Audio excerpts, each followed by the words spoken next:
السلام علیکم رحمۃ اللہ وبرکاتہ۔ نحمد و نصلی علی رسول کریم، اما بعد۔ ربی اشرح لی صدری ویسر لی امری واحلل عقدۃ من لسانی یفقہوا قولی۔ الحمدللہ، اللہ کا کروڑ مرتبہ شکر ہے کہ پھر آپ کی خدمت میں حاضر ہوئی ہوں۔ یہ سب میرے اللہ سبحانہ تعالیٰ کا کرم ہے، اس کا فضل ہے، اس کی رحمت ہے کہ اس نے بولنے اور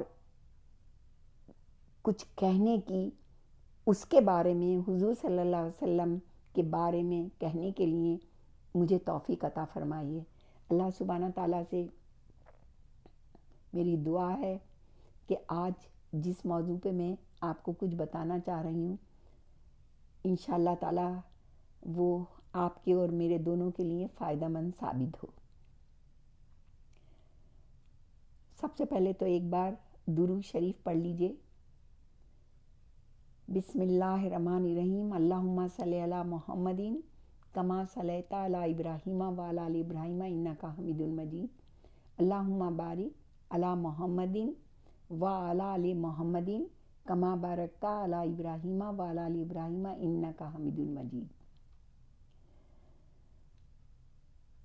یا حی یا قیوم برحمتک یا ارحم الراحمین۔ دعا کے بارے میں حضور صلی اللہ علیہ وسلم کی بہت ساری حدیثیں ہیں۔ قرآن کریم میں بھی جا بجا دعا کے بارے میں آیتیں آئی ہیں۔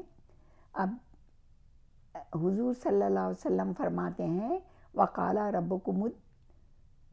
ربکم ادعونی استجیب لکم ان الذین سیستکبرون عن عبادتی سیدخلون جہنم داخرین۔ کیا فرمایا کہ حضور صلی اللہ علیہ وسلم کہتے ہیں کہ مجھ سے دعا کرتے رہو۔ یہ کون کہہ رہا ہے؟ پروردگار عالم کہہ رہا ہے، مجھ سے دعا کرتے رہو، میں تمہاری دعاؤں کو قبول کرتا رہوں گا۔ اور یقین مانو، جو لوگ میری عبادت سے خود سری کرتے ہیں وہ عنقریب ذلیل و خوار ہو کر جہنم میں داخل ہوں گے۔ یعنی جو لوگ خود سری کا مطلب کیا ہے؟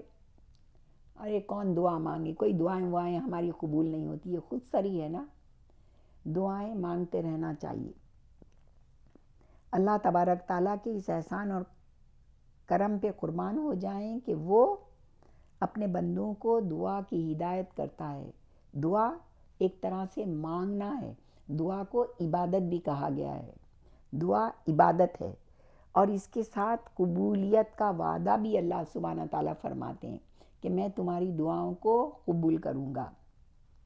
اِنَّ وعد اللہ حق، بے شک اللہ کا وعدہ سچا ہے، اور اس سے زیادہ سچی بات کس کی ہوگی؟ وَمَنْ أَصْدَقُ مِنَ اللَّهِ۔ اور حضور اکرم صلی اللہ علیہ وسلم نے ارشاد فرمایا دعا عبادت ہے۔ دعا مانگنا اور اللہ سے ہی دعا مانگنا یہ عبادت ہے۔ ایک اور جگہ آپ نے ہی فرمایا ہے کہ دعا جو ہے وہ مومن کا ہتھیار ہے۔ دعا کو مومن کا ہتھیار کہا گیا ہے۔ ہتھیار یعنی جس سے ہتھیار جو اپنے لیے حفاظت کے لیے کوئی چیز رکھی جاتی ہے نا، جس سے کہ موقع واردات کے اوپر ہم اپنا دفاع کر سکیں ہتھیار سے۔ تو دعا جو ہے وہ ہمارے لیے ایک طرح کا ہتھیار ہے کہ وہ ہماری موقع بموقع ہماری حفاظت کرتی ہے۔ اور اسی طرح سے دعا کے لیے کہا ہے مخل عبادہ، یعنی دعا کرنا، دعا عبادت کا مقصد گودہ ہے۔ اللہ تعالیٰ کے نزدیک دعا سے زیادہ عزت والی کوئی چیز نہیں۔ مانگنا، مگر کیا مانگنا؟ دعا مانگنا اللہ سبحانہ تعالیٰ کو بہت پسند ہے۔ جب ہم اس سے دعا مانگتے ہیں، اب دعا کے بھی بہت سارے طریقے ہیں. دعا کہا گیا ہے ایسے دعا مانگو، یعنی جب میں اور آپ دعا مانگیں تو اس طرح سے کہ ایسا لگے کہ میں اللہ سبحانہ تعالیٰ کو دیکھ رہی ہوں. اب اسے ہم کہاں دیکھ سکتے ہیں؟ تو یہ تصور کریں کہ میں اسے نہیں دیکھ رہی ہوں، لیکن وہ تو مجھے دیکھ رہا ہے. وہ مجھے دیکھ رہا ہے کہ میں کس حال میں ہوں، میں پریشان ہوں، یا میں کیا مانگنا چاہ رہی ہوں. تو وہ تو دیکھ رہا ہے نا. اس کو تو دیکھنا اور سننا کوئی معنی نہیں رکھتا کہ وہ نہ دیکھ سکتا ہے نہ سن سکتا ہے. ایسی کوئی چیز ہمارے اس کے درمیان حائل نہیں ہے.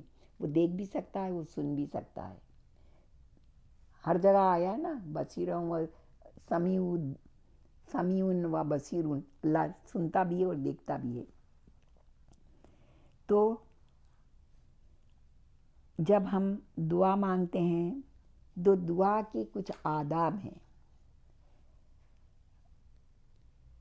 مطلب یہ ہے کہ جب انسان دعا مانگے تو اپنے آپ کو بہت عاجز اور یہ سمجھ کے مانگے کہ ہم کس شہنشاہ اعلیٰ کے دربار میں کھڑے ہیں اور میری کیا حیثیت ہے اور اس کی کیا حیثیت ہے.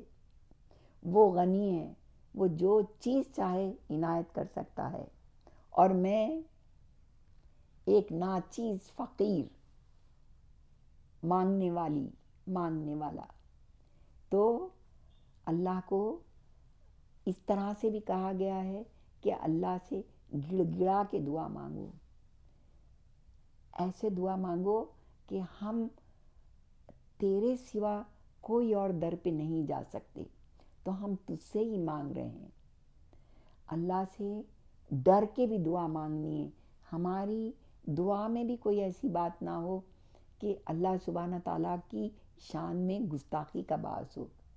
یعنی مطلب کبھی کبھی ایسا ہوتا ہے نا، ارے ہم کسی سے کہتے ہیں اتنی دعائیں مانگی، میری تو کوئی دعا قبول ہی نہیں ہوتی.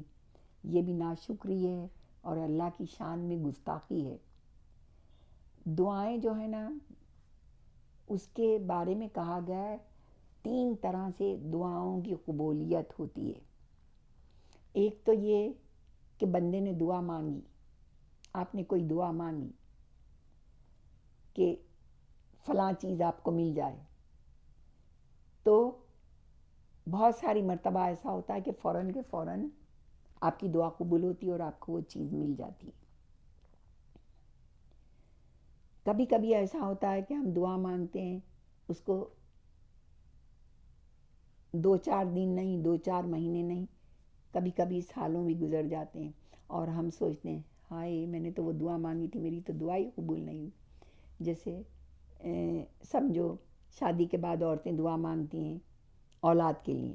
1 سال گزرا، 2 سال گزرا، 3 سال ہو، کتنے 3 سال سے دعا مانگ رہی، میری تو دعا ہی قبول نہیں ہو رہی. نا امید ہو جاتے ہیں، نہیں کوئی دعا وغیرہ قبول نہیں ہوتی.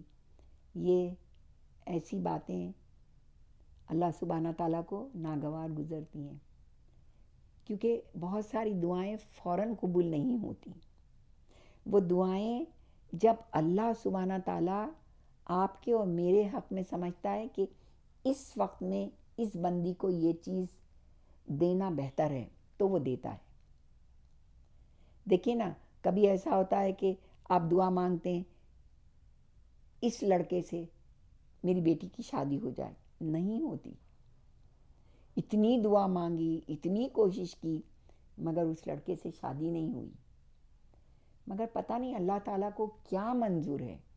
اللہ تعالیٰ جب آپ یہ دعا مانگتی ہیں نا کہ میرے حق میں جو بہتر ہو میری بیٹی کے حق میں، تو اللہ سبحانہ تعالیٰ سمجھتا ہے کہ اس لڑکے سے جو بات چیت چل رہی تھی، شادی نہیں ہوئی، تو اس میں اللہ تعالیٰ کی کوئی نہ کوئی مصلحت ہے.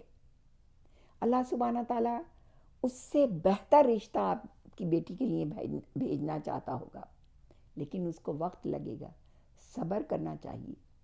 تو ہمیشہ اچھی امید رکھنی چاہیے، اچھا گمان رکھنا چاہیے ہم کو جب اچھا گمان ہوگا، جب ہم اچھی امید رکھیں گے تو انشاءاللہ تعالیٰ اللہ سبحانہ تعالیٰ ہماری دعا کو ضرور قبول کرے گا۔ تو ایک تو فوراً دعا قبول ہوئی، ایک وقفے کے بعد دعا قبول ہوتی ہے۔ بہت ساری دعائیں تھوڑے وقفے کے بعد قبول ہوتی ہیں، مگر ہو جاتی ہیں، اس دنیا میں قبول ہو جاتی ہیں۔ لیکن ایک اور بھی ہے بات، ایک دعا جو ہے ہم مانگتے رہتے ہیں، تاعمر مانگتے رہتے ہیں، اور وہ دعا ہماری قبول نہیں ہوتی۔ وہ دعا ہماری آخرت میں جب ہمارا آخری سفر ہوگا، اللہ تعالیٰ کے پاس جائیں گے، اس وقت میں ہم دیکھیں گے کہ وہ دعا جو میں نے مانگی تھی وہ دعا آج قبول ہو رہی ہے۔ اس وقت میں انسان چاہے گا، اور وہ اتنی بہترین صورت میں مجھے مل رہی ہے کہ دل چاہے گا کہ اللہ میری تو کوئی دعا قبول ہی نہیں ہوتی دنیا میں، میری ساری دعا آخرت میں ہی قبول ہوتی۔ تو دعائیں ہیں جو ایک فوراً قبول ہوتی ہے، ایک کچھ وقفے کے بعد ہوتی ہے، اور ایک آخرت میں ہوتی ہے۔ تو دعائیں مانگتے رہنا چاہیے، گڑ گڑا کے دعائیں مانگنا چاہیے، چپکے سے دعائیں مانگنا چاہیے، دعاؤں کی تلقین کرنا چاہیے ایک دوسرے کو۔ جو بھی کوئی نا امید ہو رہا ہو اور اتنا پریشان ہو، اور آپ سے جب سوال کرے، دیکھیے جب بھی کوئی مجھ سے کوئی بات کہتا ہے، آپ لوگوں سے بھی ایک دوسرے سے اپنا غم غلط کرنے کے لیے ہم ڈسکس کرتے ہی کرتے ہیں، ضرور کرنا چاہیے، مگر ایک تو یہ ہے کہ ہمیشہ جو بہت ہی اللہ کی طرف رجوع کرنے والا ہو اور آپ سمجھتے ہو کہ یہ نیک مشورہ دے گا، اس کے پاس بات کرنی چاہیے۔ لیکن میرا یہ کہنا ہے اس شخص کے پاس بھی بات کرنے سے پہلے اپنی عرضی کس کے سامنے پیش کرنی چاہیے؟ اللہ سبحانہ تعالیٰ کے سامنے۔ مجھے کوئی تکلیف ہے یا غم ہے اور میں اس کا سولیشن چاہتی ہوں، تو سب سے اچھا مجھے سولیشن دینے والا، مجھے گائیڈ کرنے والا کون ہے؟ اللہ سبحانہ تعالیٰ ہے۔ میں کسی کو فون اٹھا کے، چاہے میرا بھائی ہو یا میرے دوست ہوں یا میرا بیٹا ہو یا کون ہو، اس کو فون اٹھا کے یہ مسئلہ پیش آ رہا ہے، وہ مسئلہ میرا کر دے گا سالو؟ نہیں نا۔ تو کیا کرنا یہ چاہیے کہ سب سے پہلے 2 رکعت وضو کر کے اچھی طرح سے نفل حاجات پڑھ لیجئے، جس طرح سے بھی ہو وضو کریے، نفل پڑھیے، گڑ گڑا کے اللہ سبحانہ تعالیٰ کے سامنے اپنی عرضی پیش کر دیجئے۔ اللہ سبحانہ تعالیٰ یہ مسئلہ ہے اور یہ کسی طرح سے حل نہیں ہونے والا۔ اگر آپ چاہیں، آپ تو کن کہہ کے دنیا کچھ کی کچھ ہو جاتی ہے، تو آپ میرا یہ مسئلہ آپ کے لیے تو بہت چھوٹا سا ہے، آپ میرے اس مسئلے کو حل کر دیجئے۔ آپ اللہ تعالیٰ کے سامنے اپنی پوری عرضی، اپنی سرگزشت اللہ تعالیٰ کے سامنے سنا دی، اب بہت ٹھنڈک سے پھر اللہ سبحانہ تعالیٰ ہی آپ کو گائیڈ کرے گا۔ اب آپ سوچ رہی تھی نا کہ میں میرے بھائی کو کال کروں، دعا وغیرہ مانگ کے آرام سے اللہ کے اوپر چھوڑ دیا نا۔ دعا مانگیے، کہیے توکلت علی اللہ، میں نے اللہ تیرے اوپر توکل کیا ہے، تیرے اوپر بھروسہ کیا ہے۔ اللہم لا سہل الا ما جعلتہ سہلا وانت تجعل الحزن سہلا، تو ہی چاہے تو مشکل سے مشکل کام کو آسان کر دے۔ ان اللہ علی کل شیء قدیر۔ چھوٹی موٹی دعائیں مانگ لیجئے، عربک میں نہیں آتی ہیں، اردو میں جس زبان میں آتی ہیں، انگلش میں، اللہ ساری زبانوں کو، ساری دل کی باتوں کو سمجھتا ہے۔ جب دعائیں مانگ لیں، آرام سے بیٹھ جائیے، یقین جانیے اپنے آپ ہی آپ کو کلک ہوگا، اس کو کال کرو یا کوئی آپ کے پاس آ جائے گا، اور جو مسئلہ آپ پریشان تھے وہ مسئلہ اپنے آپ ہی ڈسکس ہوگا اور وہ مسئلہ سالو ہو جائے گا، وہ گائیڈنس کر دے گا۔ ایسا کرو ویسا کرو، تو اب آپ تو کہیں گے ہاں کتنا اچھا میرا دوست ہے یا میرا بھائی ہے، اس نے مجھے یہ راستہ بتایا. نہیں، پہلے آپ نے اپنی عرضی کس کے سامنے پیش کی؟ اللہ سبحانہ تعالیٰ کی. اللہ سبحانہ تعالیٰ نے اس انسان کے دل میں ڈالا ہے اور اس انسان کو آپ کے لیے بھیجا ہے یا کال کروایا ہے. ڈاکٹروں کے پاس ہم جاتے ہیں نا، یہ درد ہے وہ درد ہے یہ ہے وہ ہے، پہلے دعا کس سے مانگنی چاہیے؟ اللہ سبحانہ تعالیٰ سے.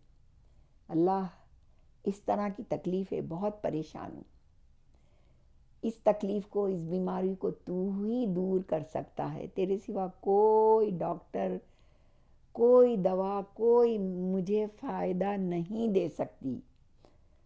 تو چاہے تو دوا میں اور اس ڈاکٹر کے ذریعے مجھے شفا مل سکتی ہے. تو دعا کس سے مانگنی ہے؟ حق سب سے پہلے کس کا ہے؟ اللہ سبحانہ تعالیٰ کا.